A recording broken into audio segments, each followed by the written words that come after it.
Ok, merci beaucoup. Tout d'abord, je voudrais dire merci à tous ceux qui sont là, surtout à l'heure, parce que ça aussi c'est important. Alors, aujourd'hui, on parle de traumatisme.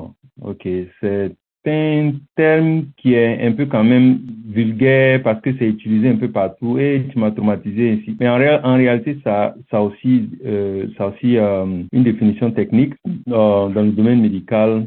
Mais notre focus aujourd'hui, c'est plutôt dans le domaine psychologique. On va d'abord définir ce que c'est que le traumatisme, à quoi ça ressemble, et puis on va évoquer les différents types de traumatisme. Il y en a plusieurs, mais on va essayer de les résumer. Et puis, on va décrire à quoi ressemble une guérison en réalité quand on est quand on est en train de guérir d'un traumatisme, quelles sont les phases qui sont associées à cela. Et puis après, on va parler un peu des différentes approches de guérison d'un traumatisme parce qu'il y en a différentes méthodes, il y a différents aspects. Ce n'est pas seulement un seul. Ce sera quand même un peu trop prétentieux de dire que non, ça c'est la seule façon de guérir d'un traumatisme. Alors, je me suis inspiré d'un livre qui a été écrit par un psychiatre. Il s'appelle Bessel van der Kolk. Pour ceux qui sont intéressés, vous pouvez me demander après. Le livre existe en français également et il est intitulé le corps je pense que c'est le corps se rappelle en anglais c'est The Body Keeps the Score. Donc voilà un peu. Donc on a maintenant le décor est planté. On va commencer maintenant avec la définition du traumatisme selon l'association américaine des psychologues, qui définit le traumatisme comme étant toute expérience perturbante qui entraîne une peur significative, un sentiment d'impuissance. Je dis bien une peur significative, hein, c'est pas la peur des cafards ou bien des mouches. Il y a des gens quand ils voient un cafard, c'est comme si surtout les femmes, quand ils voient un cafard, c'est comme si le monde s'écroulait. Mais ça, c'est pas de ce genre de peur là dont on parle. On parle des peurs significatives, c'est-à-dire que c'est une situation où tu deviens impuissant face à la situation, face à la réalité. Et ça peut aussi créer ce qu'on appelle une dissociation. La dissociation, c'est le fait d'être. Donc, comme je le disais, le traumatisme crée une peur significative. C'est pas une peur simple, mais c'est une peur significative. C'est un sentiment d'impuissance. Une dissociation. La dissociation, ça veut dire on est déconnecté de la réalité. Voilà. On ne sait pas ce qui se passe autour de nous. On n'a pas une claire vision de ce qui se passe autour de nous. Ça peut aussi créer une confusion. C'est-à-dire que là, on n'arrive plus à être logique dans ce qu'on voit et dans ce qu'on fait. C'est-à-dire que ça se sent dans nos actions, dans ce qu'on voit, ce qu'on découvre et les actions qu'on pose. Pour d'autres sentiments perturbateurs, éléments avec le traumatisme, comme j'ai dit, c'est une peur significative, c'est un sentiment d'impuissance, c'est une dissociation, ça veut dire qu'on n'est plus en contact avec la réalité. C'est une confusion qui peut se créer, c'est-à-dire on ne sait pas, on peut dire quelque chose mais qui n'est pas en réalité ce que c'est. Ça aussi, c'est l'un des éléments qui est associé au traumatisme, c'est en fait un sentiment de vulnérabilité en fait. Il y a ça. Et puis il y a le fait que l'effet est vraiment à long terme. Parce que très souvent, il y a des situations qui se passent, mais c'est très rapide, ça change rapidement. Mais avec le traumatisme, l'effet à long terme, et puis ça impacte nos attitudes, c'est-à-dire que la manière dont nos habitudes étaient, nos comportements étaient, ne sont plus les mêmes par rapport à l'événement qui s'est produit. Et les événements traumatisants comprennent ceux qui provoquent, ceux qui sont provoqués par le comportement humain, par exemple les guerres. À la suite des guerres violentes où les gens sont tués, les biens sont détruits, les gens en sortent toujours traumatisés, aussi bien les vainqueurs que les victimes, c'est-à-dire les perdants d'une guerre. Les gens en sortent toujours avec des traumatismes. Voilà pourquoi nous autres, on ne favorise pas la guerre parce que en réalité après, il faut gérer le traumatisme et c'est des choses qui sont difficiles à réparer en fait. Il y a des traumatismes même, je vais en parler tout à l'heure, où les gens ne guérissent pas, ça devient chronique, ça reste. Donc les enfants qui perdent les parents devant eux-mêmes, c'est des choses qui restent pour la vie. Et puis aussi aussi les personnes qui sont sur la ligne de front où des personnes sont tuées devant eux. Ça laisse des séquelles pour la vie en fait. Les tortures également, le viol, les accidents industriels, ce sont des choses qui sont des événements traumatisants qui sont dus au comportement humain. Il y a aussi la nature qui peut provoquer des traumatismes tels que les tremblements de terre, les tornades et très souvent quand ça arrive, ce genre d'événement arrive, ça remet souvent en question la façon dont nous voyons le monde. Et si nous avions l'habitude de voir le monde comme un monde paisible, sécurisé et prévisible, surtout prévisible, naturellement tout est chamboulé. C'est comme si notre paradigme avait bougé, changé, et maintenant on commence à voir le monde comme le monde comme un monde tourmenté, un monde qui n'est pas sécurisé, un monde qui n'est pas prévisible. Et ça, c'est beaucoup plus difficile pour les enfants. Ça, c'est un exemple que je prends. Un enfant qui vient, qui voit ses parents toujours revenir à la maison tous les jours, et puis un beau matin, le père, par exemple, ou bien la mère ne revient pas à la maison. L'enfant se demande, mais qu'est-ce qui se passe? Et puis il se pose plein de questions. Et puis un jour, on lui dit, oui, c'est fini, tu ne verras plus ton papa ou bien ta maman parce que il est mort dans un accident de véhicule ou bien un accident de travail. Et ça, ce sont des séquelles également que ça laisse pour la vie. Il peut y avoir aussi des traumatismes physiques. Ça, c'est par exemple les brûlures intenses, des coups que l'on peut recevoir, ça peut aussi être défini comme des traumatismes. Ceci nous permet de pouvoir donc bouger sur naturellement les différents types de traumatismes. Il y a beaucoup de sortes de traumatismes, mais j'ai essayé de les résumer en 5. L'un des traumatismes qui est beaucoup plus qui est fréquent, c'est le traumatisme aigu. On appelle ça le traumatisme aigu. C'est un traumatisme où, par exemple, la raison pour laquelle c'est aigu d'abord, c'est parce que c'est sévère. C'est-à-dire que la situation qui se produit est une situation qui est due à une sévérité et qui a un impact sur l'individu. Par exemple, quand on perd un être cher qui se suicide, par exemple, pas seulement la personne est malade et puis elle décède, mais la personne s'est suicidée. Donc, ça fait que c'est un peu plus aigu parce que ce n'est pas juste une mort simple, c'est une mort qui est accompagnée d'un suicide. Et ça peut créer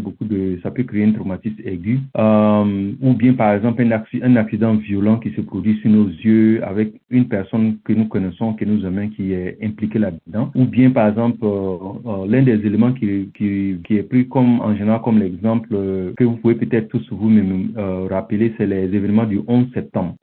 Ceux qui ont suivi les événements du 11 septembre ont suivi ce qu'on appelle un traumatisme aigu. Voilà. Il peut y avoir aussi ce qu'on appelle un traumatisme non résolu. Ça, ce sont des traumatismes un peu complexes. Très souvent, ce sont des traumatismes qui sont dus à des cas de maltraitance grave d'un enfant ou bien d'un adolescent. Bon, ça peut mettre un adulte si c'est les tortures. Ça peut être un viol qui est resté. Il est considéré non résolu parce que ça reste quelque part dans la mémoire et ça revient de temps en temps.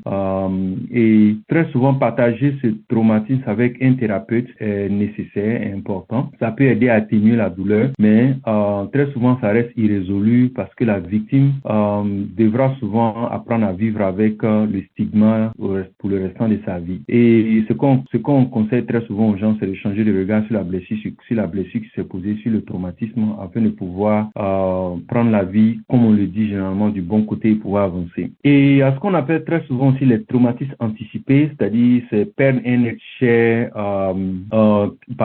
la perte d'une personne à laquelle on était fortement attaché. Par exemple, je reviens sur le traumatisme chronique. Quand on perd un être cher, on était fortement attaché. Par exemple, ça peut être un conjoint ou une mère, un père, un frère, une soeur, un ami, un enfant. Souvent, ça peut aussi créer ce qu'on appelle un traumatisme chronique. C'est-à-dire que l'amour pour cet enfant, ou bien pour ses parents, ou bien cet ami, le père, vous savez, l'amour, l'autre face de l'amour, c'est ce qu'on appelle très souvent également la perte, c'est-à-dire le chagrin. Le chagrin peut créer un traumatisme qui reste pour toujours, en fait. C'est ce qu'on appelle très souvent le traumatisme chronique. On a aussi les traumatismes anticipés. C'est lorsque, par exemple, on ressent que quelqu'un va partir, va nous quitter, ou bien qu'il va mourir. Et souvent, c'est peut-être dû à un cancer, ou bien la personne est peut-être sous comment on appelle ça, ventilator, c'est-à-dire ils ont mis des trucs pour pouvoir permettre à la personne d'être juste là, dans le coma, en attendant qu'on puisse se retirer. Ça aussi, c'est ce qu'on appelle un traumatisme anticipé. Pourquoi anticiper? Parce que on sait que la situation, tôt ou tard, ça va arriver. Voilà. Donc donc on est en train déjà de vivre le traumatisme. Il y a aussi le traumatisme aggravé, c'est quand plusieurs événements malheureux arrivent en même temps. Voilà, par exemple, un exemple, quelqu'un vient de perdre son enfant et puis on lui annonce que voilà son épouse est décédée, son épouse est arrêtée et mise en prison, ou bien son époux arrêté et mis en prison, et puis les voleurs sont venus attaquer à la maison. Donc tous ces événements peuvent se dérouler peut-être dans une journée et la personne peut rentrer dans ce qu'on appelle un traumatisme aggravé. Et aussi finalement le traumatisme immédiat, c'est-à-dire que l'événement, on peut s'attendre à ça comme ne pas s'attendre à ça et puis ça arrive. Par exemple, quand quelqu'un dit je viens de perdre mon père ou bien je viens de perdre ma mère, ça c'est-à-dire que c'est arrivé à des secondes près. On dit que c'est un traumatisme immédiat. Donc voilà un peu, il y en a d'autres encore, on ne va pas rentrer dans tous ces détails puisqu'on n'a pas le temps pour ça, mais je voudrais que vous reteniez un peu qu'il y a plusieurs sortes de traumatismes qu'on a essayé de résumer en 5. Aussi, il y a des phases pour la guérison, voilà, et très souvent, avant de pouvoir parler des phases de la guérison, on va parler un peu de à quoi ressemble la guérison, ok? Le traumatisme, en fait, ce que ça fait, c'est que ça nous prive du sentiment que nous sommes maîtres de nous-mêmes. Voilà, c'est comme si il y a quelque chose d'autre qui contrôlait notre vie, nos pensées, nos émotions et nos actions. Donc, ça veut dire qu'on n'est plus maître de notre vie, on n'est plus au contrôle de notre vie. Donc, le défi de la guérison est de rétablir le contrôle sur ses émotions, ses pensées et d'arriver à un point où on les accepte, on accepte la réalité telle qu'elle est et ça ne nous contrôle plus de sorte qu'on puisse agir de façon négative là-dessus. Voilà, donc ça signifie qu'on est à nouveau libre, de savoir que ce qu'on ressent va passer, ce n'est pas là pour toujours et que voilà, on peut mieux gérer, mieux contrôler les sentiments de la colère, de la honte, de la culpabilité, de l'effondrement, toutes ces choses-là quand ça arrive, on est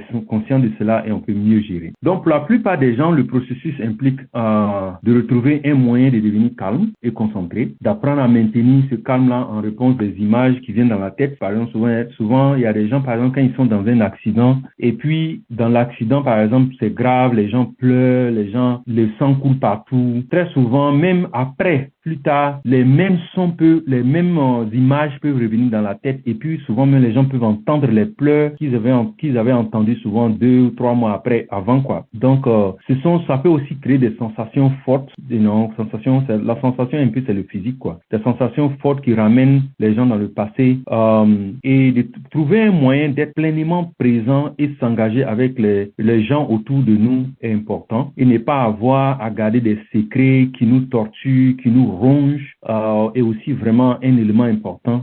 Mais il faut savoir à qui partager. Il faut partager à des personnes qui sont des professionnels dans le domaine. Il ne faut pas prendre tes secrets pour aller partager. Je prends le cas par exemple d'un viol. Il ne faut pas se lever pour aller partager à tout le monde parce que les gens peuvent utiliser tes propres informations contre toi après. Donc il faut pouvoir faire très attention pour partager les situations de traumatisme qui sont souvent un peu personnelles. Il faut pouvoir partager ça souvent avec des professionnels, des thérapeutes, des psychologues, des personnes qui peuvent garder le secret professionnel et qui ont le devoir de la confidentialité. Alors, dans le processus de la guérison, Elisabeth Kubler-Ross, qui est une psychiatre, a travaillé sur les différentes phases de traumatisme, ou bien elle a plutôt utilisé le terme chagrin en anglais, grief, mais en réalité, c'est lié également au traumatisme. Et très souvent, rapidement, les gens, quand ils rentrent dans un traumatisme à nouveau, c'est le déni. C'est-à-dire, les gens ont du mal à accepter ce qui se passe. Voilà. Ils veulent pas que ce soit une réalité. Donc, c'est comme si c'était un rejet de la réalité. Voilà. Et très souvent, vous allez voir que les gens vont peut-être, ils vont dire peut-être non, ce n'est pas vrai. Ce n'est pas vrai. Ce n'est même pas possible même. Ce n'est même pas possible. Je ne peux pas accepter ça. Ce n'est pas possible. Ce sont des expressions qui sont utilisées très souvent pour dire que les gens sont dans le déni. Voilà. Et ensuite, les gens peuvent aussi exprimer la colère. La colère peut s'exprimer sous plusieurs formes à travers des actions. Souvent, les gens cassent les trucs. Souvent, c'est des paroles qui sont dites, qui sont vraiment, on ne pourrait même pas imaginer que les gens disent ces genres de paroles. Et les gens peuvent, souvent, les gens disent pourquoi moi? Qu'est-ce que j'ai fait pour mériter une telle chose? Ça aussi, c'est en fait une phase du traumatisme qu'on appelle en fait la colère. Et puis les gens peuvent rentrer dans une autre phase qu'on appelle la négociation, où ils veulent en fait que les choses redeviennent comme avant. Ils peuvent en fait faire recours même souvent à des personnes auxquelles ils étaient attachés pour dire oh si je savais j'allais rester peut-être dans mon ancien endroit, si je savais je n'allais pas voyager, peut-être que si je n'avais pas voyagé ça n'arriverait pas. Peut-être que si je n'avais pas si je n'étais pas peut-être si je n'avais pas commencé un tel business, peut-être que ça n'arriverait pas. Donc c'est un peu une forme de regret, mais en même temps une forme de vouloir se culpabiliser d'une façon ou d'une autre. Voilà. Et ensuite, il y a la dépression. Souvent, les gens sont dans une dépression et souvent la dépression s'exprime par, comment on appelle ça, souvent c'est une tristesse très profonde qui est accompagnée d'un désespoir. C'est-à-dire que les gens ne comprennent plus ce qui va se passer dans le futur. C'est-à-dire qu'ils ne croient plus au futur. C'est comme si c'était un abandon de vouloir vivre même. Et c'est un dégoût de la vie. C'est-à-dire que la vie nous dégoûte en fait. Et ça peut être accentué souvent par les gens souvent peuvent utiliser des stupéfiants pour pouvoir en fait s'évader, tels que l'alcool, la cigarette, souvent même le sexe dans la prostitution, et puis même souvent la possibilité que quand ces choses-là marchent pas, les gens peuvent se retrouver dans un cas de suicide. Et l'acceptation, qui est la dernière phase dont on va parler beaucoup après, c'est arriver à un point où ça ne veut pas forcément dire que tout va bien, mais ça veut dire que quelque part on a appris à accepter la réalité telle qu'elle est. On s'est réajusté en fonction de la situation, de ce que la vie nous a donné, et ça veut dire qu'on a commencé à changer de regard là-dessus. Et puis on arrive à un point où on s'est dit bon, je peux continuer ma vie malgré tout. Voilà. Et ces différentes phases-là, ce n'est pas forcément que c'est en ordre, hein. Ça peut commencer seulement que l'acceptation, c'est la dernière phase, c'est la phase en fait la plus importante, parce que quand on arrive là, souvent ça veut dire que les gens ont vraiment entamé le processus de la guérison. Mais en général, ça peut être d'abord la colère, ensuite le déni, et puis ensuite la négociation. Ça peut même commencer par une dépression d'abord, et puis ensuite ainsi de suite. Ok.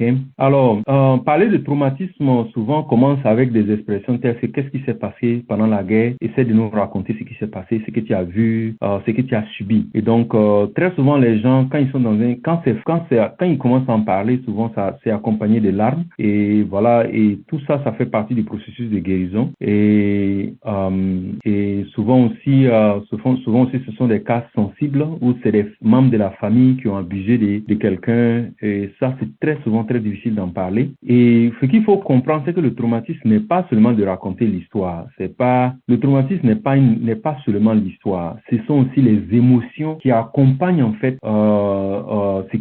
l'histoire qui est racontée. Ce sont les sensations qui accompagnent l'histoire qui s'est déroulée, qui se raconte, pardon. Ok. Les sensations un peu, ce sont les réactions physiques, hein. C'est-à-dire que ça peut être en fait, le cœur bat très vite, ce genre de choses. Ça peut être en fait, les gens tremblent. Donc il faut en général, ce que les gens font, les professionnels dans le domaine, c'est de revisiter et d'aider les gens à revisiter les traumatismes. Ok, ça c'est très important. Il faut aider les gens à revisiter les traumatismes, parce que le traumatisme, tant qu'il n'est pas revisité, en réalité, il reste latent.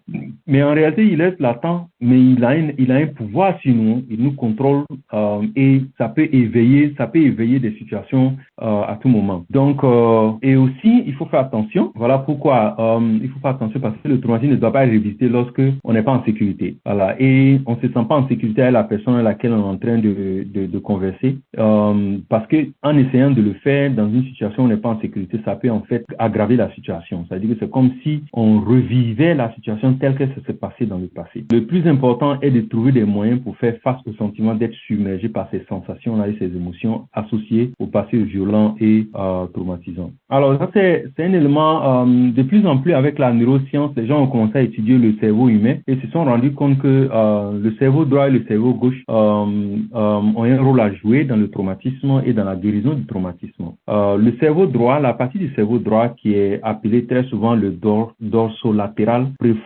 préfrontal cortex. C'est la partie du cerveau qui nous aide à pouvoir mieux gérer les mémoires. Aussi, ça nous permet de pouvoir poser des actions, de planifier des événements, d'être beaucoup plus rationnel dans ce qu'on fait. Et donc, ce cerveau-là, en fait, en réalité, ça peut être affecté quand il y a un traumatisme qui arrive, qui est arrivé. Mais il y a l'autre partie du cerveau qui est le cerveau gauche qu'on appelle le médial préfrontal cortex. C'est-à-dire que c'est cette partie du cerveau qui est liée également à ce qu'on appelle l'amygdale. L'amygdale, c'est la partie du cerveau également qui contrôle en fait qui régule les émotions, surtout les émotions intenses. Donc très souvent ce qui se passe c'est que lorsque il y a un traumatisme et que la partie droite du cerveau dont on a parlé tout à l'heure est affectée, il va falloir que en fait les gens fassent quelque chose avec la partie du cerveau gauche pour pouvoir aider à pouvoir rétablir la situation. Donc les neuroscientifiques ont montré que la seule manière d'accéder au cerveau émotionnel, parce que c'est le cerveau gauche la partie du cerveau gauche qui est la partie du cerveau émotionnel, qui aide à faire ce qu'on appelle la conscience de soi, c'est-à-dire en activant le cortex préfrontal médial, la partie du cerveau qui remarque ce qui se passe à l'intérieur de nous-mêmes et de nous permettre de pouvoir ressentir ce que nous ressentons et de pouvoir voir un peu ce qui se passe à l'intérieur de nous et comment ça se passe au niveau des sensations. C'est ce qu'on appelle très souvent l'introspection et la capacité de pouvoir le faire aide également à pouvoir en fait entamer le processus de guérison au niveau du cerveau. Alors, la recherche en neurosciences montre que la seule façon de changer ce que nous ressentons est de prendre conscience de notre expérience intérieure. Ça, c'est important. C'est-à-dire qu'on prend conscience de notre expérience intérieure et d'apprendre à accepter ce qui se passe en nous. Ça aussi, c'est important. Voilà, parce que souvent, quand les émotions sont là, c'est pas toujours évident d'apprendre à accepter ce qui se passe en nous. On veut agir par rapport à ce qu'on ressent. Voilà. Et les gens pensent souvent que les réactions disproportionnées sont dues aux événements de la vie et des autres. Mais en réalité, dans la plupart des cas, les réactions disproportionnées sont dues à un traumatisme. Les gens qui sont autour de nous contribuent seulement peut-être à éveiller ces colères, ces dépressions, mais en réalité, ils ne sont pas la cause. La cause, c'est le traumatisme. Et donc, comprendre cela déjà est un grand pas vers la guérison. En fait. Aussi, on va parler des médicaments parce que les médicaments souvent sont utilisés pour les cas de traumatisme, surtout quand ça entraîne ce qu'on appelle les PTSD, qui sont les post-traumatic stress disorder. En français, on appelle ça les troubles de stress post-traumatique. Parce que qui se manifestent à travers l'irritabilité, les gens qui sont irrités à tout moment ou bien qui sont très agressifs. Pour un rien, pour un oui, pour non, ils deviennent très agressifs, puis ils ont des comportements à risque. C'est-à-dire les comportements à risque, le gars peut monter sur une mobilette et puis commencer à conduire sans casque à une vitesse qui n'en dit pas, ou bien souvent les gens même peuvent prendre, j'ai vu ça avec des adolescents qui peuvent prendre une lame et puis en train de se déchirer. Et ça peut être aussi une réaction de sursaut accrue par rapport à tout ce qui se passe. Souvent il y a des gens, même quand on les appelle, ils sursautent. Voilà. Et ça vient de façon constante, pas une fois. Quand il y a un petit truc qui sursaute, ça aussi ça peut être dû à des traumatismes. Je me souviens pendant la guerre en 2002 que j'ai expérimenté, j'avais quelqu'un qui était quitté dans la zone de guerre, qui avait effectivement subi un traumatisme, et chaque fois que il y a un petit bruit, même quand tu déposes le bruit, quand c'est le bruit d'une assiette, la personne sursaute. Voilà, ça veut dire que déjà la personne a été traumatisée par l'événement. Et souvent les gens ont des difficultés de concentration, des difficultés à dormir. Donc les médicaments peuvent aider à pouvoir atténuer, mais en réalité les médicaments ne résout pas le problème dans la racine. Et puis aussi l'autre problème avec les médicaments, c'est que ça peut conduire à ce qu'on appelle l'addiction. Donc l'alternative ici, c'est que de comprendre que le corps humain a été constitué de sorte que ça puisse en fait enclencher un système de guérison. Et c'est des choses là dont on va parler maintenant, les différentes méthodes en utilisant effectivement le corps humain. Il y a un nerf dans le corps humain qu'on appelle le nerf vague ou le nerf vagal, qui est le nerf le plus long du système humain. Et c'est le nerf qui aide à contrôler l'inflammation dans le corps. Et 80% des fibres de ce nerf-là sont liées au cerveau et les autres membres du corps. Donc, en réalité, il y a des activités quand on fait, ça a un impact positif sur le corps sur par exemple le nerf vagal qui en fait remet ça sur les bénéfices sur le corps dans son entièreté. Ce sont les activités telles que la méditation, le yoga, la prière silencieuse, le chapelet et les mantras. Cela signifie que nous pouvons entraîner directement notre système d'éveil, de guérison, d'auto-guérison par la façon dont nous respirons, nous prions, nous bougeons le corps. Et ces pratiques-là ont été faites depuis les temps immémoriaux dans les traditions chinoises, indiennes par exemple. Donc aujourd'hui, l'Institut national de la santé aux États-Unis a montré que 10 semaines de pratiques constantes de méditation ou de yoga peuvent en fait nettement réduire les symptômes de troubles de stress post-traumatique. Et souvent même pour les patients qui en fait où le médicament a échoué. Ok.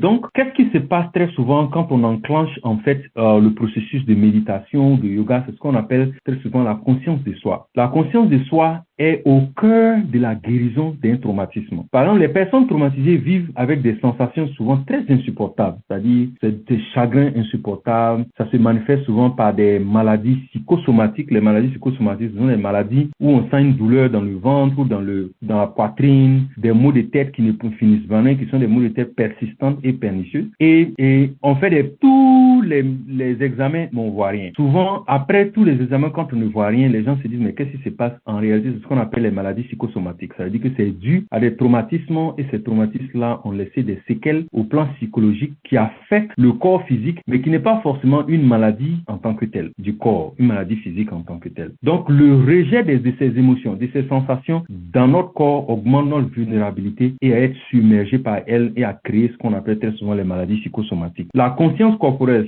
ça veut dire que être conscient de nos sensations nous met en contact avec notre monde intérieur. C'est-à-dire que ça nous permet de remarquer notre mécontentement, notre nervosité, notre anxiété. Ça nous aide à changer de perspective et ouvre de nouvelles options auxquelles qui peuvent nous aider à changer notre réaction face aux émotions que nous avons. Il y a des gens, quand ils ont des émotions intenses, ils agissent directement de façon très négative. Et il y a des gens qui ont la capacité de pouvoir regarder leurs propres émotions. Et ce qui est intéressant avec ça, c'est que la conscience de soi nous aide à être en contact avec ces émotions, mais en même temps de comprendre la nature transitoire de ces sentiments, de ces personnes. C'est-à-dire que ce n'est pas là pour toujours, c'est en train de passer. Et lorsque vous faites attention, lorsqu'on fait attention à ces sensations, ces émotions, l'étape suivante, c'est de les étiqueter. Comme par exemple, je me sens anxieux et je ressens une sensation forte dans ma poitrine. Donc, en réalité, si vous êtes là et que la personne vous dit ça, ce que vous devez dire, c'est de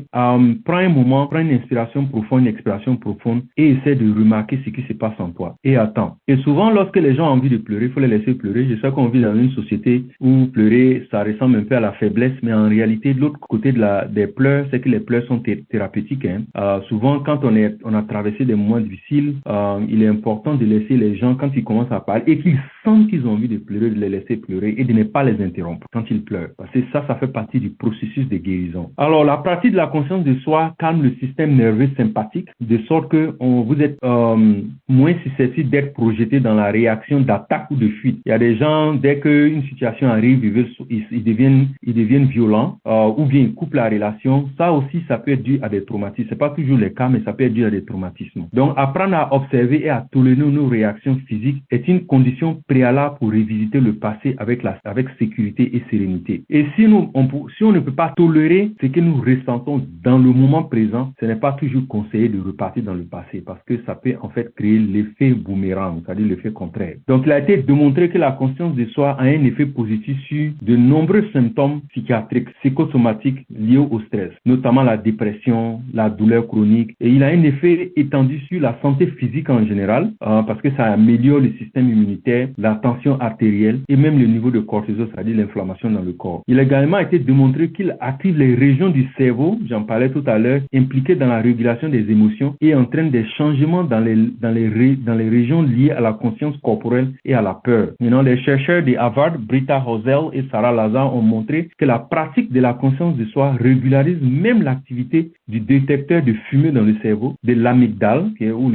l'amygdale, c'est l'aspect qui contrôle les émotions, et diminue ainsi la réactivité des déclencheurs potentiels. Ça dit que ça nous aide à nous calmer, à nous rendre beaucoup plus paisibles. Et souvent, on a besoin aussi, pour que ces choses-là se passent, on a besoin d'un soutien relationnel. De nombreuses études confirment que le fait de disposer d'un bon réseau de soutien constitue la protection la plus puissante que l'on peut avoir contre le traumatisme. Donc, c'est toujours bon d'avoir un groupe, une communauté qui vous soutient dans les moments difficiles. La sécurité et la terreur sont incompatibles. Lorsque nous sommes terrifiés, rien ne peut nous apaiser comme la voix rassurante ou bien, par exemple, l'étreinte ferme de quelqu'un en qui nous avons confiance. Les adultes effrayés aussi réagissent comme des enfants terrifiés. Donc, tenir quelqu'un ou bercer doucement, le faire se sentir rassuré, lui montrant que quelqu'un de grand et de plus fort s'occupe des choses, rassure et redonne la tranquillité et un sens de sécurité interne à la personne. Voilà pourquoi les religions sont importantes. Ça, c'est le côté positif des religions, c'est de pouvoir se dire que Dieu, en fait, est au contrôle des choses. Voilà, où il y a un être puissant qui est au contrôle des choses. Ou bien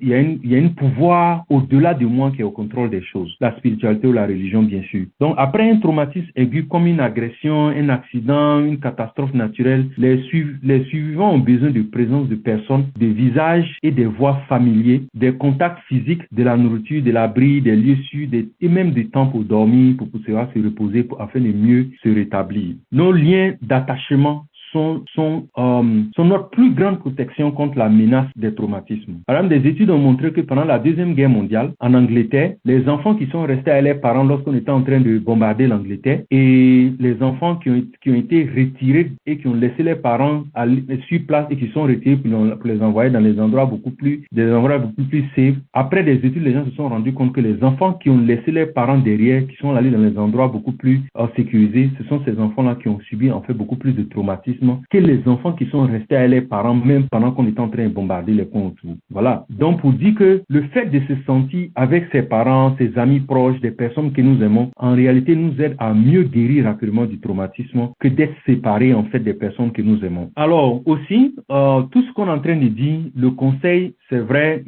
on peut peut-être avoir les soutiens des uns et des autres, des parents, des amis, mais en fait, choisir un thérapeute professionnel est très important. Et ce qui est important avec un thérapeute professionnel, c'est que il est toujours bon de pouvoir se rassurer que le thérapeute n'impose pas une seule option pour pouvoir en fait vous aider. Si un thérapeute fait ça, c'est que c'est un idéologue. En fait, ça veut dire que votre guérison n'est pas vraiment sa priorité. La thérapie, c'est un processus collaboratif, c'est-à-dire que le thérapeute essaie de voir qu'est-ce qui marche, parce qu'on est tous différents. Et ce qu'on traverse, voilà, on est tous des personnes tellement uniques. Donc, la manière de pouvoir guérir, la manière de guérir quelqu'un n'est pas forcément la même chose que d'autres personnes. Donc, c'est une exploration mutuelle de nous-mêmes et ce processus-là peut en fait être ouvert. Voilà pourquoi les thérapeutes sont en fait formés pour écouter, comprendre tout en fait la situation avant de pouvoir en fait proposer des méthodes de sortie d'un traumatisme. Aussi, on a parlé d'individus jusqu'à présent. Il y a aussi des possibilités de faire une thérapie en tant que communauté. Souvent, quand les communautés traversent des moments difficiles, des moments de traumatisme sérieux, il faut aussi faire de la thérapie communautaire. Très souvent, ça ce n'est pas très avancé dans les pays occidentaux en tant que tel, mais je me suis rendu compte que après quelques recherches, je me suis rendu compte que la manière dont en réalité les Africains, les communautés traditionnelles ont survécu les traumatismes dans le passé, c'est parce qu'en fait ils avaient des méthodes pour pouvoir en fait guérir. Et ces méthodes-là en général, ce sont ce qu'on appelle très souvent le chant, la danse et puis les pleurs, ok? Et je me rends compte que plus particulièrement dans la tradition, dans ma propre tradition que je connais, même quand les gens meurent, on tape les tam-tams et puis les gens dansent, les gens pleurent et les gens dansent, les gens chantent. En réalité, ça aide en fait à pouvoir améliorer, à pouvoir en fait surmonter les traumatismes que nous avons subis et les pertes que nous avons subies. Le toucher également peut aider quelqu'un à pouvoir se retrouver. Souvent, c'est toujours bon de pouvoir saisir la main de la personne, pour que la personne sache qu'elle n'est pas seule pendant pendant le moment intense qu'elle est en train de traverser. Voilà, ça donne une certaine sécurité à la chose. Et souvent aussi, il y a les actions que nous posons. Il y a des personnes, vous savez, par exemple, les hormones de stress. Souvent, il y a des personnes qui peuvent en fait utiliser ces hormones de stress-là pour sauver des proches et des étrangers qui sont dans des difficultés, transporter des gens à l'hôpital, faire du volontariat pour aider un peu, pour préparer un repas pour des personnes qui souffrent. Tout ça, ça aide effectivement, mais tout le monde a ses limites. Il faut se connaître. Voilà, faut pas se jeter dans tout et rien. Il faut se connaître. Et donc, qu'en est-il des médicaments? Je pense qu'on va conclure avec les médicaments. En fait, ce qui se passe avec les médicaments, c'est que lorsque nous sommes désespérés, les stupéfiants peuvent aider en fait. Ça peut aider à calmer. Cependant, les médicaments ne résolvent pas le problème dans la racine. Ils peuvent atténuer les expressions d'une physiologie perturbée, c'est-à-dire que physiologie perturbée, c'est-à-dire physique, mais ils n'enseignent pas la leçon durable de l'autorégulation du corps dans son entièreté. Les médicaments peuvent aider à contrôler les sentiments et les comportements, mais toujours à un prix. C'est-à-dire qu'ils agissent en bloquant le système chimique qui régularise l'engagement, la motivation, la douleur et le plaisir. Et donc, qui peuvent conduire très souvent à un potentiel de dépendance et de dépendance de long terme. Donc, pour terminer, je vais conclure ici et puis maintenant on va ouvrir pour les questions. Les gens ne peuvent pas oublier un événement traumatisant tant qu'ils ne sont pas capables de reconnaître ce qui s'est passé et de commencer à reconnaître les démons invisibles contre lesquels ils luttent. Très souvent, ce que les gens font, c'est quoi? C'est quand ils subissent un traumatisme, ils font ce qu'on appelle, ils rejettent ça dans le subconscient. Ça veut dire que c'est comme si c'était un refoulement. On appelle ça un refoulement. Ils rejettent ça dans le subconscient, tout simplement parce qu'ils veulent pas dealer avec. Ils veulent pas vraiment dealer avec. La psychothérapie traditionnelle, c'est principalement concentré sur la contraction d'un récit qui explique pourquoi une personne ressent tel ou tel sentiment. C'est très souvent qu'est-ce qu'on fait quand on voit que ça atteint le cerveau, on donne des médicaments. Donc pendant que le patient vit le traumatisme comme quelque chose de réel et d'actuel, nous devons accomplir la tâche thérapeutique dans son entièreté de façon intégrale. Qu'est-ce que je veux dire par là? Raconter l'histoire est important parce que sans histoire, c'est comme si la mémoire n'existait pas. Et ça, c'est le premier élément. Donc, raconter une histoire sur l'événement non plus ne garantit que les souvenirs traumatisants seront apaisés et finis totalement. Non, ça reste toujours quelque part. Cependant, l'étape la plus significative dans le processus de guérison d'un traumatisme, c'est de pouvoir effectivement, c'est de pouvoir effectivement être en contact avec les douleurs internes qu'on a traversées. C'est-à-dire qu'on a la possibilité de pouvoir sentir et de pouvoir lâcher prise de façon constante. Et comme c'est un processus de façon constante, jusqu'à ce qu'un jour, on devient familier avec ces émotions intenses. Refuser de le faire peut conduire très souvent à ce qu'on appelle les maladies psychosomatiques et souvent des dépressions sérieuses qui peuvent nous amener à poser des actions pour nous-mêmes nous détruire. Donc voilà un peu globalement notre présentation du jour. On va naturellement ouvrir la possibilité pour les questions, pour que chacun puisse poser des questions beaucoup plus précises. Nous avons, quand on a commencé avec un petit retard, je pense qu'on va prendre 15 minutes de questions. OK? Merci beaucoup. Voilà. Merci, Dr. Koné. Dr. Koné, moi, j'ai une question. J'ai dit j'allais être la première à être connectée. Donc, j'ai posé la première question. Vraiment, merci pour cet enseignement-là. Et je me suis plus retrouvée dans votre conclusion. Donc, le titre, c'est Comment guérir d'un traumatisme. Je voulais rapidement expliquer un peu ma petite expérience et puis vous demander est-ce que j'ai été guérie ou pas. D'accord. À la naissance de mon deuxième enfant, il s'est passé des choses, beaucoup de choses. J'ai très souvent survole, mais je rentre pas vraiment dans les détails. Il y a un organe de mon fils qui a été volé à sa naissance. Mais cet organe, avec ou sans cet organe, on peut vivre. Voilà. Donc, il est là, il va très bien, il saute dans tous les sens. Sauf que quand ça s'est passé, ça m'a tellement traumatisée. Ils m'ont pas dit. C'est quand je suis allée dans un autre hôpital que je me suis rendu compte que c'est ce qu'ils ont fait. Donc, c'est-à-dire que ça m'avait tellement dépassé, je ne croyais tellement pas que j'ai été traumatisée à un niveau où j'avais peur des hôpitaux. Quand je vois le bâtiment d'un hôpital, je commence à trembler, j'ai peur, mon cœur bat vite. Vraiment, j'ai peur. Jusqu'à aujourd'hui, j'aime plus rentrer à l'hôpital. Je pense que c'est l'une des décisions qui a fait que j'ai dit je ne ferai plus d'enfants, c'est plus la peine, je vais me contenter de deux là. C'est jusqu'à ce point-là, j'étais traumatisée. Et je pense que quand ma fille a eu l'âge d'aller à l'école, ils ont commencé à m'emmerder encore là. Ici, c'est leur travail, hein. Quand les enfants là, quand ils sont loupés à l'hôpital, ils vont vous rattraper à l'école là-bas, ils vont créer toutes sortes de, je sais pas quoi. L'enfant n'a rien, non, qu'à juste laisser l'enfant se développer, mais c'est pas ça le problème. Ils veulent tout soigner là, maintenant et tout de suite, si l'enfant. Et mais tout ce que vous cherchez à soigner, c'est ma fille là. C'est comme ça, moi j'étais pire même qu'elle. Moi, je parlais même pas anglais, je pouvais même pas lire un mot. Mais c'est moi qui suis en train de discuter avec vous aujourd'hui en anglais. Juste laissez mes enfants, ou bien vous les prenez, ou bien vous les laissez, parce que vous m'avez traumatisé. Et aujourd'hui, vous faites que je suis autour de ces enfants-là et j'ai peur. Il y a deux établissements sur cette terre-là dont j'ai peur aujourd'hui. L'école et puis l'hôpital. Est-ce que c'est normal? Est-ce qu'une mère doit avoir peur d'envoyer ses enfants à l'hôpital ou bien à l'école? Or, c'est dans ces deux coins-là que vous attendez les moments pour les traumatiser. Est-ce que ce que vous faites là, c'est bon? Mais ça, c'est quand je pense que j'ai pu surmonter un peu le traumatisme, que je peux m'arrêter pour parler comme ça. Avant, je n'osais même pas. Au point où, quand je reviens sur l'histoire de mon fils, ce qui s'est passé, c'est que j'avais peur de l'envoyer à l'hôpital. Quand je l'envoie à l'hôpital, qu'ils vont entamer le sujet là, ça me fait tellement... Et on me pose des questions que je ne sais pas, alors que mon fils et moi sommes victimes. L'organe a disparu, l'organe a été volé. Et vous me posez des questions dessus comme si moi je sais. Comment je peux... Donc, il y avait seulement la douleur de ce qu'ils m'ont eu. Et puis, pourquoi ça, mon nouveau-né, ils ont fait ça?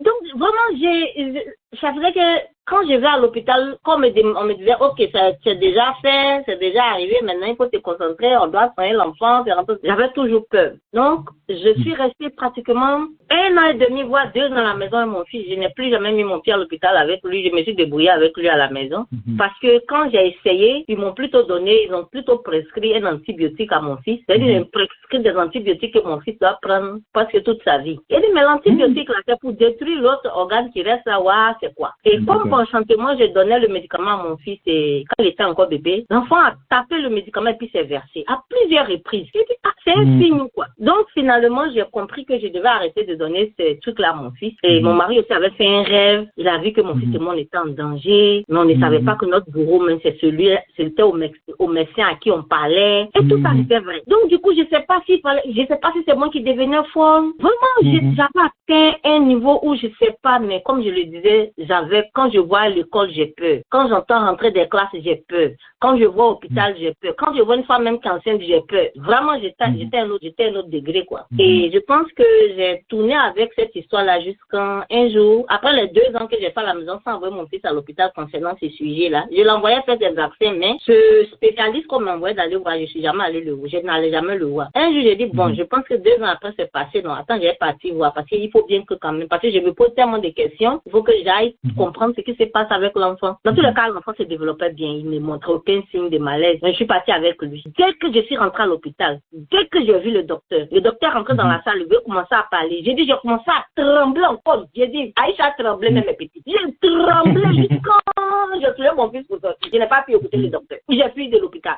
J'ai dit, mais qu'est-ce que j'ai? Qu'est-ce qui m'arrive? Je suis venue à la maison, puis ici là. Mon mari me demandait, il a dit, je sais pas, j'ai tremblé juste quand je suis pour revenir. J'ai dit, c'est sérieux d'être là. Il te dit, moi, je pensais que 2 ans après, j'avais oublié que c'est passé. C'est là que j'ai compris. Il dit, ah, on dirait que je suis traumatisée. Mais bon, après ça, j'ai fait un voyage en Afrique. Je suis partie avec mes enfants, je suis revenue. Mais sauf qu'il s'est passé un autre événement très, très, très malheureux. Il y a ma grande sœur que je suis directement, même mère qui est rentrée dans le monde spirituel de façon très misérable dans un pays étranger, que je ne vais pas dire le nom. Et tout ça là, vraiment, c'était trop j'avais trop de trucs à la fois et je ne croyais plus en rien. Je dis, mais est-ce que la mort n'est pas mieux? Mais bon, après j'ai voyagé, je suis revenue. Et puis, quand je suis revenue, je sais pas qu'est-ce qui s'est passé, mais j'ai fait un rêve où dans le rêve, on me poursuivait avec un pistolet. Non, mais j'ai couru de toutes mes jambes et on tirait sur moi pendant qu'on me poursuivait. J'ai dribblé les balles. Excusez-moi, c'est un peu long, ça ressemble à film, mais je vais couper tout à l'heure. Pour finir, il y a une fois qui m'a dit dans le rêve, arrête-toi. Je me suis arrêtée, docteur Koné dans le rêve. J'ai fait face à mon bourreau qui me poursuivait avec l'arme. J'ai attrapé sa main, j'ai arraché son pistolet, j'ai jeté, je l'ai frappé lui-même et puis je me suis réveillée. J'ai dit, aïe, quand je me suis réveillée, depuis ce jour-là, docteur Koné, je ne sais pas qu'est-ce qui s'est passé, mais j'étais devenue une autre personne, docteur Koné.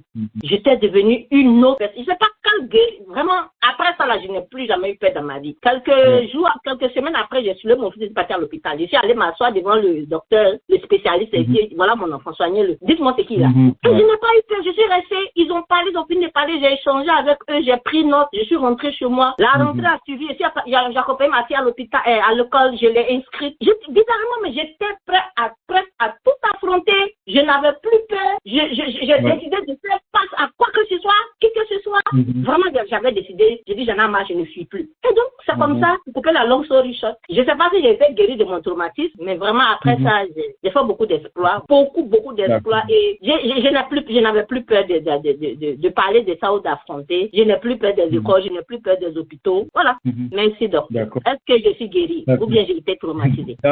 Bien sûr que tu étais traumatisée, ça c'est clair, par la manière dont tu as expliqué. Et le fait même déjà d'en parler de cette façon-là montre que tu as vraiment dépassé la situation. Ça c'est un. Et puis de deux, comment tu sais que tu es guéri de quelque chose? C'est quand ça te contrôle plus simplement. Quand cette peur intense ne te contrôle plus. C'est-à-dire que ça ne contrôle plus tes actions. Voilà. Donc le fait déjà, et puis bon, tu as fait un rêve, ça a été une expérience spirituelle. Ça aussi, ça aide. Hein. Je conseille à ceux qui veulent, par exemple, comprendre ce genre de phénomène de lire le livre d'Eckhart Tolle. Eckhart Tolle a écrit le pouvoir du moment présent, où il a expliqué sa propre expérience dedans. Lui aussi, je crois qu'il était dépressif et puis il a fait une expérience spirituelle. Depuis là, en fait, sa vie a complètement changé, quoi. Donc, ce sont des choses qui arrivent, voilà pourquoi de plus en plus,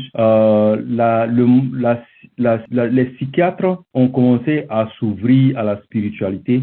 Il y a même un domaine aujourd'hui qu'on appelle la psychospiritualité.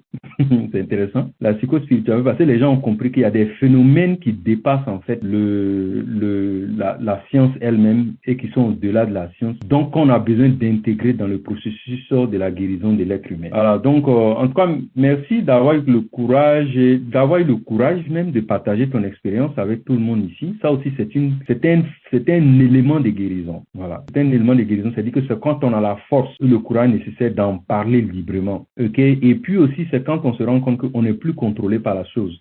Cette peur de l'événement ne nous contrôle plus. On a la possibilité de poser des actions et de pouvoir être responsable face aux conséquences qui vont venir. Donc, c'est comme si le passé ne nous contrôle plus. On est maintenant dans le présent et on est prêt à affronter le futur. Donc, en tout cas, c'est pourquoi je disais au départ, il n'y a pas une seule façon pour que quelqu'un guérisse d'un traumatisme. Il y a plusieurs façons. Et chacun a sa situation chacun a sa situation dans laquelle elle peut en fait se pencher pour pouvoir guérir. Maintenant, l'autre chose que je voudrais dire, c'est pas parce que on est guéri d'un traumatisme que ça peut pas ça peut pas s'éveiller encore. Et si par exemple tu traverses une autre situation beaucoup plus intense qui est soit liée ou non à ce que tu viens de te raconter, ça peut en fait éveiller à nouveau les situations du passé. Mais toujours est-il que la meilleure façon après tout ce qu'on vit, ce qui est transversal, c'est d'avoir le courage de partager ce qu'on traverse de façon générale avec quelqu'un en qui on a confiance. Si on n'a pas confiance en quelqu'un, faut qu'on ait un thérapeute. Parce que le thérapeute a le devoir de protéger ton information. Il a la responsabilité de la confidentialité. Et donc, continuer à le faire de façon constante t'aide à mieux gérer, en fait, les situations futures qui viennent. Voilà. Donc, voilà ce que je voulais dire. On a tous été traumatisés d'une façon ou d'une autre dans notre vie. Celui qui dit que lui n'a jamais subi de traumatisme, là, c'est que vraiment, lui-même, il vit pas sur cette terre-là. OK? C'est qu'il vit pas sur cette terre. OK? Mais ce qui est dangereux, c'est de ne même pas être conscient qu'on est traumatisé. Parce que quand on n'est pas conscient qu'on est traumatisé, qu'est-ce qu'on fait? On a tendance à penser que les gens qui sont autour de nous, c'est eux qui sont la cause des malheurs que nous traversons. On a tendance à blâmer les gens, on a tendance à être violent dans nos propos, dans nos réactions. On a tendance à être irrationnel souvent quand on fait des choses. Donc, la première des choses, c'est de comprendre que c'est d'accepter qu'on a subi un traumatisme. Et la deuxième des choses, c'est de trouver quelqu'un en qui on a confiance pour pouvoir partager. Ou bien un thérapeute, quelqu'un qui est professionnel pour en parler. Simplement en parler, ça peut aider la personne à voir les émotions qui viennent avec. Les émotions qui viennent avec et les sensations qui viennent avec. Parce que les émotions sont on parle des sensations. Les sensations, c'est le corps. Mais les émotions, c'est vraiment au plus profond. Donc, les émotions, les sensations qui viennent avec comment on arrive à pouvoir les voir et à comprendre leur nature transitoire. C'est-à-dire qu'on se sent, ah, je suis en colère. Ok, cette colère-là, fais attention à cette colère qui est là. Et puis attends. Et puis à un moment donné, ça passe. Ce que ça nous apprend, c'est quoi? C'est que la colère va passer. La frustration va passer. Ok? Et cette l'irritation, ça va passer. Donc, ce qu'on apprend, c'est que ça, on n'agit pas là-dessus dès que ça arrive.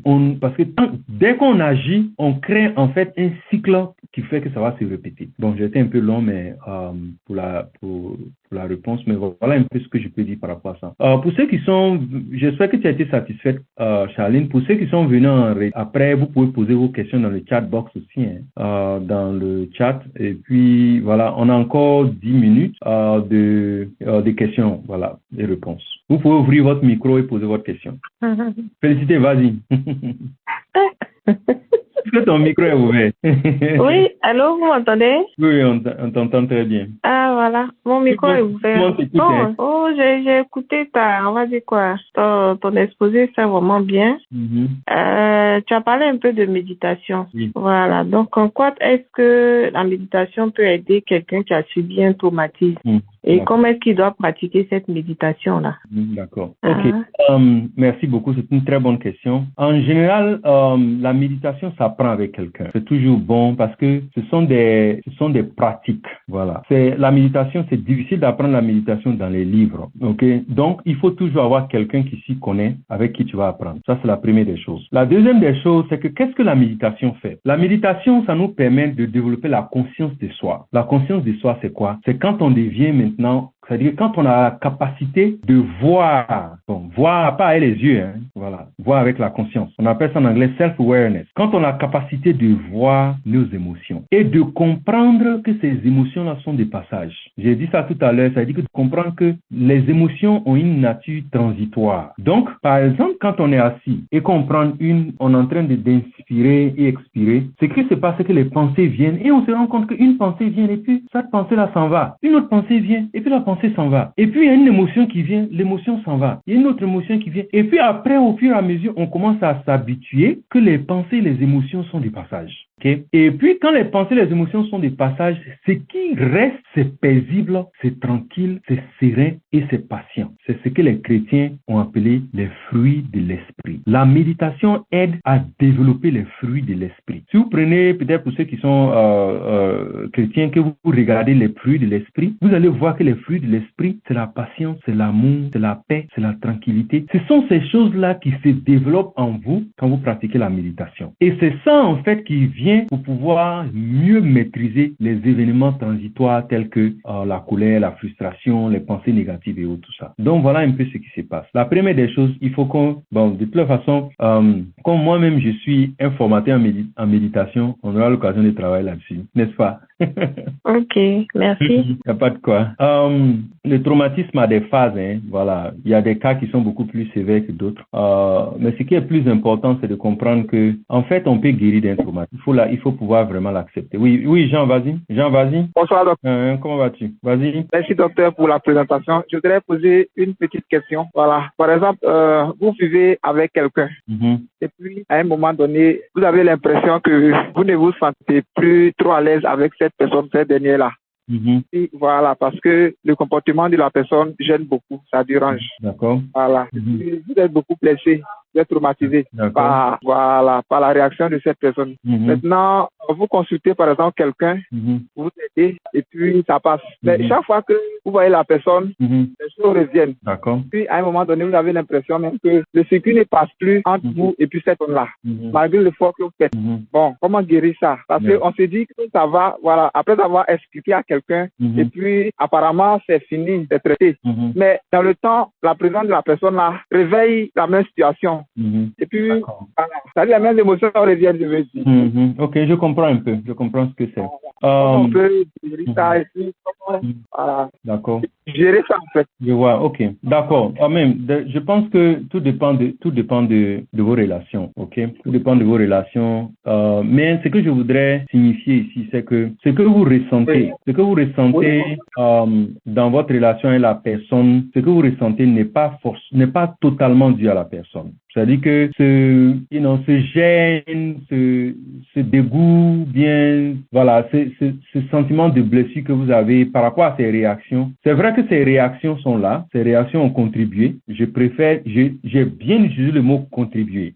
Ces réactions ont contribué à éveiller votre traumatisme, en fait, qui était en fait enfoui en vous. Mais la personne n'est pas la cause du traumatisme. Pourquoi? Ça veut dire, si vous quittez cette personne, que vous allez avec une autre personne dans le cadre d'une relation intime, vous allez rencontrer exactement les mêmes problèmes. Parce que vous-même, vous n'avez pas pris le temps de guérir de votre traumatisme. En réalité, en parler avec quelqu'un n'est pas suffisant. C'est ce que j'ai dit dans ma conclusion. C'est pas suffisant pour guérir d'un traumatisme. Il y a un travail de fond à faire. Il y a un travail de fond à faire où vous-même, en fait, vous êtes arrivé à un point où, qu'on appelle, en fait, vous avez dépassé les émotions difficiles, les traumatismes du passé, les situations que vous avez vécues dans le passé, vous avez réussi à les dompter. C'est en ce moment maintenant que vous pouvez maintenant, en fait, dire que vous êtes guéri de la situation. Mais pendant la relation, souvent, ce n'est pas toujours évident, mais ça, c'est important de comprendre que ce n'est pas la personne n'est pas la cause. Souvent aussi, c'est bon que les deux personnes travaillent sur la situation parce que souvent même, c'est un problème de communication parce que la communication est à 80% le facteur essentiel pour pouvoir réussir une relation aussi, hein. Voilà. Si vous ne savez pas communiquer, vous allez vous créer plus de problèmes que vous ne puissiez l'imaginer. Ok. Donc, ma suggestion, c'est que prenez le temps de faire un travail de fond sur soi. Voilà pourquoi moi j'ai dit toujours aux gens, vous ne pouvez pas réussir une relation stable tant que vous n'avez pas fait tant que vous n'avez pas étudié le développement personnel et l'appliquer dans votre vie. C'est pas possible. Il y aura toujours, c'est-à-dire que vous allez vivre une vie de relations toxiques, compliquées, difficiles. Voilà pourquoi je suggère toujours aux gens d'étudier le développement personnel. Parce que ce que le développement personnel fait là, ça vous permet de comprendre vous-même vos propres problèmes et de pouvoir poser des actions pour pouvoir les surmonter. Et ensuite, maintenant, ça vous permet de pouvoir mieux avoir des relations de qualité avec des personnes avec lesquelles vous êtes en relation. Mais si vous blâmez tout sur la personne, ça veut dire que quelque part, il y a problème toujours. Ça veut dire que vous n'avez pas découvert les raisons profondes pour lesquelles cette personne-là éveille vos démons de colère, de frustration au plus profond de vous-même. Prenez le temps de guérir. Voilà. Souvent, je dis à des gens qui veulent s'engager dans des relations, ils leur disent, en réalité, tu n'as pas besoin de relations, tu as besoin de guérison. Voilà. Donc, il faut prendre le temps de guérir parce que très souvent, si vous ne guérissez pas de façon bien, vous allez toujours prendre avec vous toutes vos blessures du passé là dans la relation nouvelle et ça crée beaucoup de problèmes. Ok? Maintenant, Jean, je voudrais te poser la question. Est-ce que la personne, quand elle réagit là, c'est par rapport à toi qu'elle réagit? Bon, pas toi personnellement, je sais que c'est un exemple que tu as pris, mais par rapport à la personne, elle réagit. Donc, ça veut dire que quelque part, elle-même, elle se dit que c'est toi qui fait qu'elle réagit comme ça. Donc, quelque part, les deux sont engagés dans une situation qui ne va pas forcément les amener loin, tant qu'ils n'ont pas fait le travail de guérison personnelle. Voilà un peu ce que je voulais dire, quoi. Les relations intimes, c'est pas du jeu, hein. Voilà. Parce que c'est dans les relations intimes que tous nos vieux démons ressortent, quoi, en réalité. Parce que l'autre devient comme un miroir de notre subconscient. Tous les challenges qu'on a dit, les défis qu'on a traversés, là, ça commence à revenir. Et donc, on doit pouvoir apprendre, on ne doit pas aller en dehors, on doit plutôt apprendre à aller au-dedans de nous, comme on dit en français, à l'intérieur de nous-mêmes, pour pouvoir, en fait, mieux gérer nos traumatismes et nos blessures internes. Voilà un peu ce que je voulais dire par rapport à ça, quoi. Docteur Koné, oui. Est-ce que je peux poser une question pour enchérir un peu la question du frère? D'accord, vous avez parlé des relations intimes. Souvent dans les mariages, on se rend compte que souvent les gens deviennent monotones. C'est vrai que c'est une routine, mais elle devient monotone. Donc, du coup, les gens pensent que la solution, c'est d'avoir une chisia ou bien une chiso sur le côté. Pour mieux comprendre ou bien pour mieux supporter le mariage. Vous dites quoi de ça? Est-ce que c'est dû au fait que le mariage les a traumatisés, c'est à cause de ça ils veulent faire un crochet dehors ou bien je comprends pas. Non, en réalité, le problème qui se pose, c'est que, vous savez, il y a 3 phases dans le mariage. Hein. Il y a le moment où on se rencontre, voilà. Au moment où on se rencontre là, c'est la phase 1. Et dans cette phase-là, ce qui se passe dans notre cerveau et dans notre cœur, ce n'est pas la même chose quand on est marié, qu'on a des enfants. La phase 2, c'est quand on a les enfants et qu'on commence à éduquer les enfants. Et puis après, il y a une autre phase qu'on appelle la phase 3 où les enfants grandissent. Ils sont partis et puis on est livré à nous-mêmes. OK? Donc, pendant toutes ces phases-là, il y a des changements qui se produisent en nous. OK? Maintenant, ce qu'il faut comprendre, c'est que quand vous vous retrouvez dans une situation où les choses deviennent monotones, il faut comprendre que le problème, ce n'est pas le mariage. Le problème, c'est que c'est nos attentes envers le mariage qui fait que ça arrive. Parce que souvent, on a des attentes démesurées envers le mariage. On pense que le mariage, c'est le lieu où on va vivre notre vie de bonheur pour l'éternité. C'est faux. En réalité, c'est faux. Le mariage contribue, mais le mariage n'est pas la source. La source du bonheur, là, c'est de trouver ce pourquoi Dieu nous a envoyés sur cette terre-là. C'est de découvrir son talent et de pouvoir le mettre au service de l'humanité. Ça, en fait, c'est la cause du bonheur de l'individu. Quand vous vous rendez compte que vous avez une passion pour quelque chose, c'est dans votre passion, vous savez que le mot passion veut dire souffrance, hein, mais c'est dans votre passion, en même temps, c'est paradoxal, hein, mais c'est la réalité, c'est dans votre passion que vous retrouvez la joie de vivre. Je répète ça, c'est dans votre passion que vous retrouvez la joie de vivre. Si vous comptez sur un autre être humain, créature de Dieu, avec ses défauts, ses problèmes, ses traumatismes, pour vous être heureux, c'est que vraiment, vous avez raté votre vie. Bon, c'est un peu trop dit, c'est un peu trop dit, mais c'est la réalité. Aucun homme sur cette terre-là ne peut vous procurer la joie de vivre de façon éternelle. C'est pas possible. Donc, il arrive des moments où on arrive dans le mariage, où on a dépassé une étape, mais la vie est en train de, la raison pour laquelle la monotonie est là, tout devient fade, bizarre, c'est parce que la vie est en train de nous dire, ce n'est pas ça qui est suffisant pour que tu puisses retrouver la joie de vivre. Repars en toi-même. Trouve ta passion et mets ça au service de l'humanité et tu verras que tu trouveras la joie de vivre. Voilà. Ça m'écrit? Merci, docteur. Merci. Ok. Bon, je pense qu'on a fait le tour, hein. Oh oui. Bon, je sais pas. Allô? Oui. Allô, docteur? Ouais, madame, vas-y. Docteur, moi, c'est par rapport, on va dire, à tous ces cas de traumatisme. Oui. Est-ce que le processus s'applique à tout le monde? C'est-à-dire, moi, je vous ai déjà dit, au niveau de ma communauté religieuse, j'occupe un poste assez délicat. Ouais. Délicat, je dis parce que je suis dans un domaine où on doit aider à tous les niveaux, hein. Financièrement, matériellement, seulement et autres. Et puis aussi par rapport au travail dans le domaine du VIH. Voilà. Dans le domaine du VIH, on a souvent beaucoup de dénis en fait, dénis de la maladie dû aux fausses informations qui sont déjà connues, vulgarisées sur la maladie. Voilà. Donc, dans la gestion de ce cas, quand quelqu'un me dit par exemple que, parce que très souvent les gens ne prennent pas les médicaments, ils ne viennent pas à leur rendez-vous, on essaie de les chercher, de les retrouver. Quand ils viennent, il y a une jeune fille par exemple qui me dit que non, depuis qu'on lui a donné la première boîte de 30 jours, elle est partie, jusqu'à combien de mois après, des 6 mois après, elle revient, elle n'a pas encore fini la boîte. Elle me dit que tu n'as pas pris. Et je lui ai posé la question, est-ce que tu penses que pourquoi tu ne prends pas? Voilà. Elle dit qu'elle ne pense pas qu'elle a la maladie. J'ai dit d'accord. Pourquoi tu ne penses pas que tu as la maladie? Et elle a donné ses arguments. Donc je lui ai dit bon, si tu veux on refait le test et puis tu vas te faire une idée. Donc bon, je laisse la suite, je m'arrête là. Et puis à l'église comme ça, il y a une maman qui, bon actuellement j'ai commencé à la suivre. Je voulais même vous envoyer un vocal même par rapport à ça, demander un peu comment m'y prendre exactement. Elle est beaucoup nerveuse, voilà. Et elle se culpabilise et elle dit qu'on l'accuse de sorcière. Et donc, elle prend ce chapeau-là, elle le porte à tout moment. Au moindre geste, elle commence à se plaindre, elle se fâche, toujours c'est elle qui est frustrée. Dernièrement, on a fait un convoi. Et ils m'ont rapporté qu'elle se plaignait, elle maudissait pour dire qu'elle était la première à payer le convoi. Et voici qu'on dit son nom en dernière position parce que les gens ne l'aiment pas, ils ont de plus son avenir. Bon, tout ça. Donc, je l'ai appelé et lorsqu'on a commencé à échanger, j'ai vu que c'est pas un problème de maintenant. C'est un problème qui date depuis très longtemps parce qu'elle était dans une relation avec un homme où elle a dit que elle a souffert avec cet homme-là et maintenant que ça a commencé à aller chez le monsieur, il devait aller officialiser leur relation. Il y a une jeune fille qui est sortie de nulle part, qui est venue se mettre entre eux et le monsieur a mis ses affaires dehors. Donc, en fait, elle se dit quoi? En venant à l'église, je serai consolée et puis je pourrais me marier là. Et elle vient à l'église, on la traite de sorcière. Et la question qu'elle me pose, qui peut épouser une sorcière, ma fille? Donc, en fait, c'est toute cette frustration depuis longtemps. Un sorcier pour épouser une sorcière. C'est toute cette frustration qui la fatigue jusqu'à présent. Donc, ma question, est-ce que la résolution de tous ces cas-là, c'est le même cheminement? C'est-à-dire faire revenir la personne sur les faits passés et tout ça, et tout, bon, voilà quoi. Non, en fait, il faut comprendre que c'est quel genre de traumatisme d'abord. C'est quel type de traumatisme. Parce que si c'est un traumatisme chronique là, c'est pas évident, hein.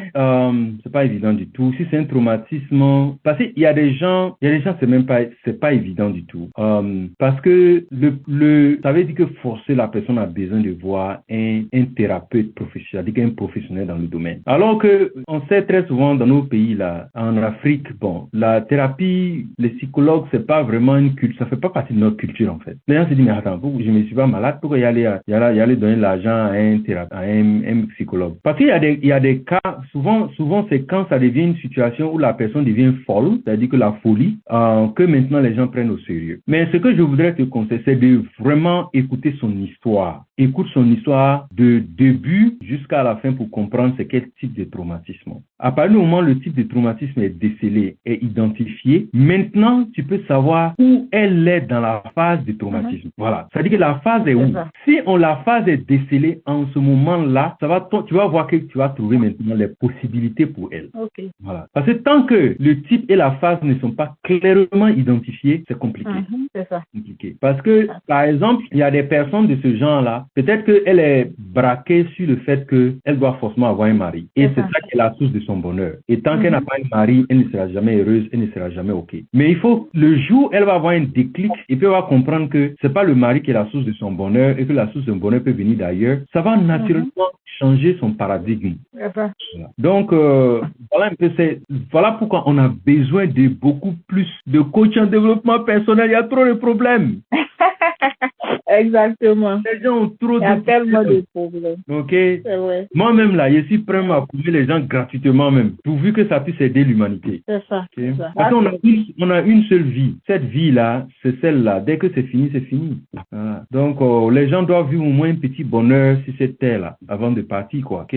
Donc, on a 2 minutes qui nous restent, à moins que quelqu'un ait quelque chose de vraiment pressant. Je pense qu'on a fini, hein. Voilà. D'accord. Donc, une petite question bonus. Oui. Est-ce qu'on peut apprendre à nos enfants le développement personnel? Absolument. Comment on peut s'y prendre avec des enfants à bas âge? Oui, absolument. Bon, avec les enfants à bas âge, ce qu'il faut comprendre, c'est que les enfants très souvent ne comprennent pas trop l'enseignement en tant que tel. OK? L'enseignement théorique. Ce que les enfants comprennent, c'est la pratique. OK?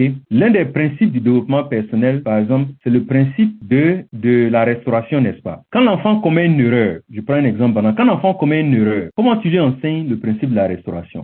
OK? Il y a ce qu'on appelle très souvent la discipline. Je parle pas de punition, hein. La punition, c'est quand on utilise la violence, c'est le problème. C'est pas de ça il parle. Il parle de la discipline. La discipline, c'est OK, comme tu n'as pas fait ça, tu n'auras pas peut-être ton cadeau de temps ou bien tu n'auras pas ton repas de midi. Voilà. Ça, c'est la discipline. Et aussi, c'est la capacité à pardonner l'enfant. Parce que le pardon, là, quand tu pardonnes à l'enfant, là, tu lui dis, écoute, je te pardonne. En fait, il y a une leçon que tu lui enseignes en même temps. L'enfant comprend que, donc on peut commettre une erreur et puis, en fait, ne pas être puni pour ça. OK? Mais on peut apprendre quand même les leçons de cette erreur. Je sais pas si vous voyez l'effet subtil de ça. OK? Je prends un exemple. Un enfant insulte son papa. Donc, bon, l'exemple va aider. Un enfant, par exemple, on ne peut pas dire, bon, tu ne regardes plus. L'enfant, le père lui arrache, par exemple, son téléphone. Pour dire, bon, tu ne regardes plus le téléphone, tu as trop. Et puis l'enfant s'énerve et puis insulte son papa. OK? Qu'est-ce que le père fait? Le père, il n'utilise pas la violence. Il laisse la situation. Et puis après, il appelle l'enfant. Il dit, bon, à ce que je vais te parler. Et puis, il prend un bout de papier. J'ai vu ça quelque part. Il prend un bout de papier. Et puis, il dit, regarde ce bout de papier-là. Est-ce que quand les mots que c'est-à-dire que le bout de papier représente les mots que tu m'as dit, les mots méchants que tu as dit à papa. OK? Maintenant, je vais froisser le bout de papier. OK? Maintenant, si tu es excusé, non, papa, je m'excuse pour ce qui s'est passé. Maintenant, on remet le bout de le papier en place. Est-ce que le papier redevient comme avant? L'enfant va dire non. Il va dire, voilà. Donc, quand tu dis des mots méchants à papa ou à quelqu'un d'autre, tu ne peux plus les récupérer parce que ça va laisser des séquelles, ça va laisser des situations. Et donc, quelle leçon tu apprends ici? Laisse l'enfant lui-même tirer la leçon. Vous allez voir que les enfants comprennent. Ils vont dire, c'est vrai. Désormais, même si je suis énervé, je vais m'abstenir de dire des des mots méchants. D'accord. Voilà ce qu'on appelle apprendre à quelqu'un le développement, apprendre à l'enfant le développement personnel. C'est basé sur, en fait, des actions qu'on pose et non des paroles. Parce que si tu enseignes à l'enfant et que tu fais le contraire, c'est comme si tu avais détruit tout, en fait. Donc, tu vois un peu, ça va? Oui. Maintenant, la dernière fois qu'on avait fait la formation, on avait dit comme ça que si quelqu'un nous a offensé, qu'on se sent blessé, on peut par exemple dire à la personne, j'ai été offensé par telle attitude, mais je te pardonne. Voilà. Mais pas dire non, tu m'as fait ci, tu m'as fait ça, tout ça. Mais est-ce qu'il faut forcément le dire à la personne? Je me dis, est-ce que tu peux pas pardonner sincèrement et puis tu peux ne pas en parler à la personne? Est-ce que c'est possible? Ça demande beaucoup de courage aller devant quelqu'un pour lui dire ça. Ça demande aussi un cadre et puis ça dépend de la disposition de l'autre. Mais même si tu ne peux pas dire à la personne directement, au moins tu peux écrire. Voilà, tu peux écrire parce que le point ici c'est quoi? C'est d'extérioriser. Ok, sans blâmer. Tu peux écrire et puis après maintenant tu peux te débarrasser de ça. Mais souvent, l'avantage en parlant, c'est que tu te rends compte que la personne souvent ne l'a pas fait de façon intentionnelle. Aussi, ça peut aider la personne à ne plus reprendre les erreurs qu'elle a commises dans le passé. Parce que si quelqu'un continue de te blesser constamment, ça veut dire que la personne n'a pas appris la leçon en fait. L'avantage en parlant à la personne, ça lui permet de comprendre qu'elle est en train de vraiment détruire émotionnellement quelqu'un d'autre. Et donc, il y a une prise de conscience. Et c'est ce qui fait que la personne aussi va s'améliorer. D'accord. Merci à tous et à toutes d'être venus. Merci pour pour ceux qui sont restés jusqu'à la fin aussi, tout le monde est resté jusqu'à la fin, c'est déjà bon. D'accord, ça sera enregistré, partagé pour ceux qui veulent l'écouter plus tard. Merci beaucoup, docteur. Merci, Charlène. Merci à tous. All right. Voilà. Au revoir et prenez soin de vous. Merci, docteur. Vous également. Bye bye. Merci, au revoir. Au revoir. Au revoir.